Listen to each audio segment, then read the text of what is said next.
आता एक मोठी बातमी इथे आहे। सुनील केदार यांच्या जामीन अर्जावरील सुनावणीला सुरुवात झालेली आहे। केदार यांच्या वकिलांनी आता आपली बाजू मांडलेली आहे।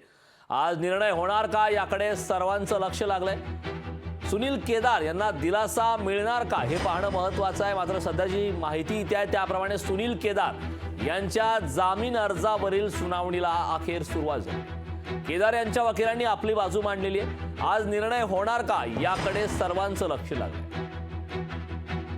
सुनील केदार यांच्या बाबत नेमका काय निर्णय येतो, सुनील केदारांना पुन्हा धक्का बसणार की सुनील केदारांना दिलासा मिळणार हे पाहणं महत्त्वाचं आहे। मात्र सध्या जी ताजी अपडेट येत आहेत त्याप्रमाणे केदार यांच्या वकिलांनी आता आपली बाजू मांडलेली आहे।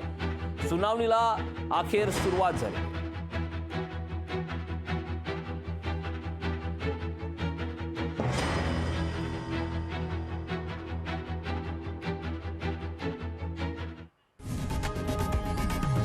लोकशाही मराठी ऐका, पहा, जागरूक रहा।